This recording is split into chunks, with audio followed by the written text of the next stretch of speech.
Welcome friends. Supreme কোর্টের যে DA মামলার শুনানি সেটা 4 সপ্তাহ পেছানোর যে আর্জি সেটা কিন্তু ইতিমধ্যেই করা হয়েছে সুপ্রিম কোর্টে।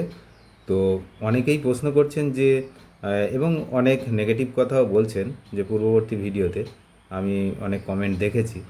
তো বিশেষত এই বিষয়টা কিন্তু যেটা হয়েছে যে কালকে যে নির্ধারিত ডিএ মামলার শুনানি ছিল সেটা 4 সপ্তাহ পিছিয়ে দেওয়ার যে আবেদন সেটা জানিয়েছে কিন্তু সরকারি কর্মীরাই। মাথায় রাখবেন, এটা কিন্তু সরকার পেছানোর জন্য আবেদন করেনি, সরকারি কর্মীরাই হচ্ছে এই যে শুনানি সেটা পিছিয়ে দেওয়ার জন্য আবেদন করেছেন।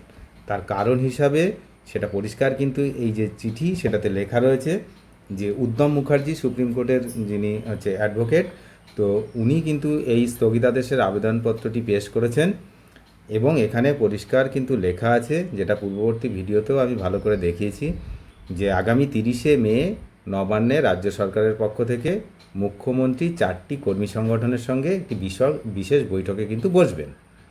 এবার বিষয়টা হচ্ছে আগের সরকার আর এই সরকারের মধ্যে তো পার্থক্য রয়েছে। আগের সরকার ডিএ নিয়ে কী চিন্তাভাবনা করতেন আর এই সরকার ডিএ নিয়ে কী চিন্তাভাবনা করছেন সেটা 30 তারিখে বোঝা যাবে। তাহলে তার আগে সুপ্রিম কোর্টে মুভ করে কি কাজ? কোনো কাজ আছে কি?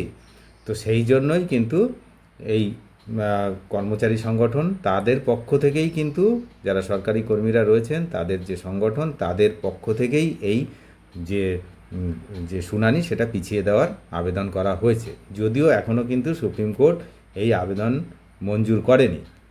যদি মঞ্জুর করে তাহলে সেই আপডেট আমরা পেয়ে যাব এবং সেক্ষেত্রে এই শুনানি কবে নাগাদ হতে পারে বুঝতেই পারছেন। যদি এটা মঞ্জুর করে তাহলে কালকের শুনানি সেটা 4 সপ্তাহ পিছিয়ে যাওয়া মানে তার 1 মাস পিছিয়ে যাচ্ছে। তাহলে সেক্ষেত্রে এই শুনানি কিন্তু অনেকটাই বিলম্বিত হবে এবং 1 মাস, তাহলে সেটা কিন্তু অনেক দেরি হবে। তো দেখা যাক সেটা কি হয়, কারণ এই যে 30শে মের যে বৈঠক সেই বৈঠকটাই কিন্তু এখন সরকারি কর্মচারীদের ভবিষ্যতের যে বেতন কাঠামো সেটার জন্য অত্যন্ত গুরুত্বপূর্ণ।